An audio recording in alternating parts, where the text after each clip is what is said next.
So guys we are back with another chapter of Blue Lock and I know कि आप सभी लोग इस चैप्टर का काफी बेसब्री से इंतजार कर रहे हैं क्योंकि इस चैप्टर में हमें पता लगने वाला था कि आखिरकार ये मैच कौन जीतने वाला है। बट हमें चैप्टर के एंड में कुछ ऐसा देखने को मिलता है जो कि आप सभी को शॉक में डाल देगा। So without wasting any time सीधे चलते हैं इस चैप्टर की ओर। तो इस चैप्टर की शुरुआत में हमें देखने को मिलता है जो फ्री किक मिली है बास्टर्ड म्यूनिच के प्लेयर्स को, वो फ्री किक लेता है माइकल काइजर। अब आप लोग सोच रहे होंगे कि माइकल काइजर ही कि वो फ्री किक ले रहा है। अगर फ्री किक लेना है तो काफी सारे और भी अच्छे प्लेयर्स हैं जो कि फ्री किक ले सकते हैं, इवन दो कि अब फील्ड के अंदर हमें नोआ भी देखने को मिल रहा है। बट नोआ ऐसा चाहता है कि माइकल काइजर ही वो फ्री किक ले। अब ऐसा क्यों, वो हमें पिछले चैप्टर में पता लग गया था क्योंकि नोआ ने रिवील किया था कि वो काइजर को इसलिए ट्रेन कर रहा है ताकि से वो उसका राइवल बन पाए। तो इसी चीज को लेके हमें काइजर एंड नोआ के बीच में थोड़ी बातचीत देखने को मिलती है, जिधर काइजर नोआ से पूछता है क्या ये सब कुछ तुम शुरुआत से प्लान कर रहे थे और क्या तुमने सच में सिर्फ मुझे इवॉल्व करने के लिए इस लीग में पार्टिसिपेट लिया? तो नोआ बोलता है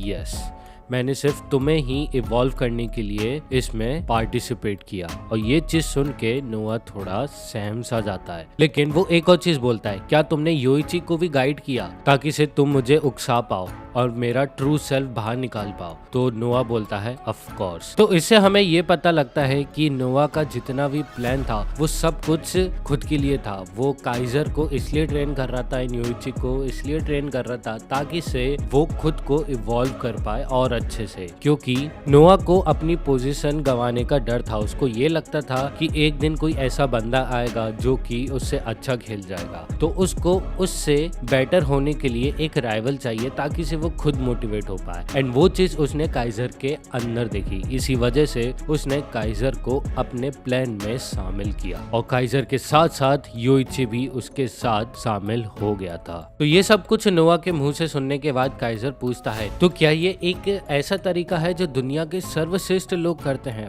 बोले तो दुनिया के बेस्ट लोग करते हैं। तो नोआ बोलता है वर्ल्ड बेस्ट? तुम आखिरकार बोल क्या रहे हो? जितनी भी तुमने चीजें सुनी है वो सब कुछ किसी ना तो किसी के द्वारा बनाई गई हैं, इसी वजह से तुम्हें ये सब लगता है, बल्कि ऐसा कुछ भी नहीं है। और वो ये भी बताता है वो अपनी लाइफ में खुद को एज अ स्ट्राइकर ही देखता है एंड उसको उस चीज में नंबर 1 रहना है। और जितनी भी तुम सारी चीजें सुनते हो वो सारी की सारी मेरे नंबर 1 रहने की चीजें हैं। तो नोआ सिंपली यहाँ पे ये कह रहा है कि अगर वो नंबर 1 नहीं होता तो इतनी सारी महान बातें और महान चीजें उसके बारे में तुम्हें सुनने को नहीं मिलती। तो उसी के साथ वो ये भी रिवील करता है कि उसको यहाँ पे अभी सबसे ज्यादा डर किससे है, एंड वो है लोकी। और वो ये भी बोलता है जब वो सारी की सारी चीजें लोकी से सेटल कर देगा तो एक दिन काइजर तुम आना और सबको सरपास कर देना। और ये बात सुन के तो काइजर के चेहरे पे 12 बज जाते हैं एंड वो सोचता है कि आखिरकार यार इस बंदे की प्रॉब्लम क्या है और ये इतना ज्यादा डार्क क्यों है। और तभी नोआ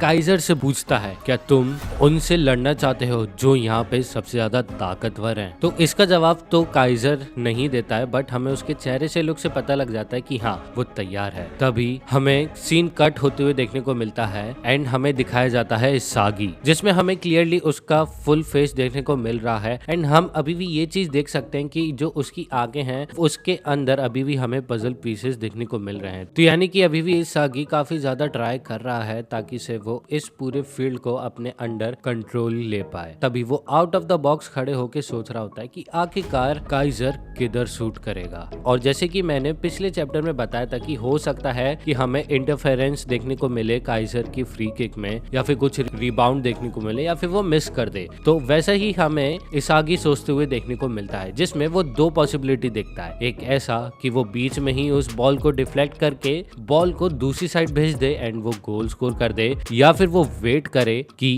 बॉल पोस्ट में हिट करे एंड रिबाउंड आए एंड वो उसको टैप इन करके गोल कर दे। लेकिन इसागी को इन दोनों चीजों में से सिर्फ एक चीज को ही पिक करना होगा। अगर वो काइजर के सूट लेने के बाद खुद को एक्शन में लाएगा तो वो काफी ज्यादा पीछे रह जाएगा। तो इसलिए उसको उसके सूट लेने से पहले उसको ये चीज प्रेडिक्ट करना पड़ेगा कि वो किस तरफ सूट कर रहा है, टॉप राइट कॉर्नर या फिर लेफ्ट कॉर्नर। तो इसागी तो तैयार हो जाता है गैम्बल करने के लिए कि उसके सूट लेने से पहले एक चीज डिसाइड करनी है। और वहीं दूसरी तरफ काइजर के दिमाग में भी काफी सारे थॉट चल रहे थे, लेकिन काइजर एक चीज पे अटका रहा था कि उसको वैसी जिंदगी नहीं जीनी है जैसी नोआ चाहता है, एंड वो उसका राइवल बिल्कुल भी नहीं बनना चाहता है, एंड वो ना ही उसकी कही हुई स्टोरी पे बिलीव करना चाहता है। तो इसी वजह से वो खुद को बोलता है कि मैं खुद के लिए एक न्यू स्टोरी क्रिएट करूंगा, एंड तभी वो अपने पास्ट को याद करता है, एंड उसकी आंखों में हमें अलग ही गुस्सा देखने को मिलता है, जिसमें वो वापस से अपने जीरो स्टेट में चला जाता है, जिसमें वो खुद को worthless and piece of trash समझता है, जो कि सिर्फ दूसरों को दुख दे के ही जी रहा था, एंड वो ये चाह रहा था कि उससे उसको लोग प्यार करें। एंड इसी के साथ काइजर रन अप लेता है, एंड विद दैट वो काफी ज्यादा अपनी बॉडी में स्विंग लाता है, लेकिन उससे पहले इसागी मूव कर देता है। तो ये इसका मतलब कि इसागी डिसाइड कर चुका है कि काइजर किधर शूट करेगा। तो नाउ लेट्स सी क्या उसका डिसीजन एकदम सही है कि नहीं। सो दौड़ते टाइम इसागी फुल कॉन्सेंट्रेट होता है काइजर के फ्री किक के ऊपर कि वो किधर लेगा, राइट कॉर्नर और लेफ्ट कॉर्नर। और जैसे ही वो आगे बढ़ता है, काइजर शूट लेने वाला होता है, तभी हमें काइजर की तरफ से कुछ शब्द देखने को मिलते हैं, जिधर वो बोलता है आई always want to be one step ahead of your imagination। अब यहाँ पे वो दो लोगों को टारगेट कर रहा है, नोआ एंड इसागी। अब मैं ऐसा क्यों बोल रहा हूँ वो आपको आगे पता लग जाएगा। तो जैसे ही वो शूट लेता है, हमें दोबारा से काइजर का जो स्पिन मूवमेंट है बॉल के अंदर वो देखने को मिलता है, और ये जो फ्री किक है वो काफी ज्यादा पावरफुल वाली है। और तभी हम पैनल में देख सकते हैं कि कैसे इसागी लेफ्ट कॉर्नर की तरफ दौड़ रहा है। तो इसका मतलब उसका जो प्रेडिक्शन थी वो एकदम सही है, लेकिन यहाँ पे एक ट्विस्ट है। इसागी जैसे जैसे आगे बढ़ रहा था बॉल की तरफ, वो ये सोच रहा था कि क्या उनके अपोजिट गोलकीपर ने भी ये चीज रीड कर ली। लेकिन तभी एक और थॉट इसागी के मन में आया कि वो ये सोच रहा था कि उसने जानबूझ के ऐसा किया ताकि से वो कीपर मिस कर दे, या फिर वो डिफ्लेक्ट होके इसागी के पास आ जाए एंड वो गोल कर दे। अभी तक उसको ऐसा लग रहा था कि काइजर उसके साथ है, बट ऐसा नहीं होता है। हमें फिर से हवा में वो बॉल का इतना ज्यादा स्विंग देखने को मिलता है कि वो instantly left corner to right corner shift हो जाती है, जिसकी चलती है इसागी के साथ कीपर तो शॉक होता ही होता है, और जितने भी लोग थे वो सारे के सारे हक्का बक्का हो जाते हैं। अब ball already left corner to right corner shift कर गई थी, लेकिन अब इस टर्न के साथ इस बॉल को रोका नहीं जा सकता था, एंड सब लोग यही सोच रहे थे कि ये गोल स्कोर हो जाएगा।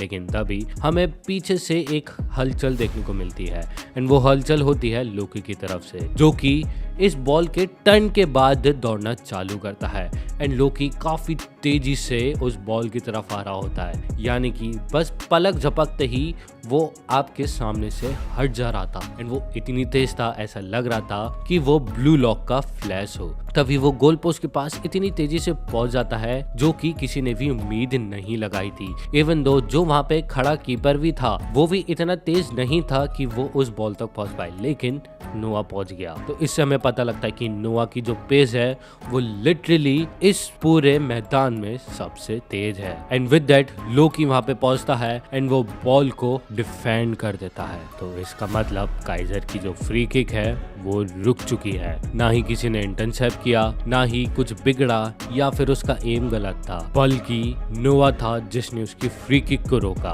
वो भी उसके शूट लेने के बाद। और जब बॉल टर्न हो चुकी थी left corner to right corner, उसके बावजूद लोकी ने उसके फ्री किक को रोक दिया, और ये चीज देख के नोआ के तो हक्के बक्के उड़े, साथ में इसागी की भी हालत खराब हो गई थी। सो लोकी वापस से ग्राउंड पे लैंड करता है, एंड हम क्लियरली उसके चेहरे पे देख सकते हैं कि कैसे वो अपना ईवल लुक दिखा रहा है। And to be honest Blue Lock में हर कोई ईवल ही है यार, क्योंकि हर कोई एक दूसरे को डिस्ट्रॉय करने पे तुला हुआ है। और अगर हम लोकी का भी फेस देखे तो ऑफ कोर्स वो काफी ज्यादा खतरनाक दिख रहा है। तो इसी के साथ लोकी की जो गॉड स्पीड थी उसने स्लॉटर कर दिया एम्परर की स्ट्राइक को, और आखिरी में हमें लोकी के तरफ से कुछ शब्द देखने को मिलते हैं जिसमें वो ये बताता है कि जो काइजर का इम्पैक्ट है वो काफी ज्यादा स्लो है। एंड अब हमें लोकी की भी आंख एकदम डार्क होते हुए देखने को मिल रही है। तो यानी कि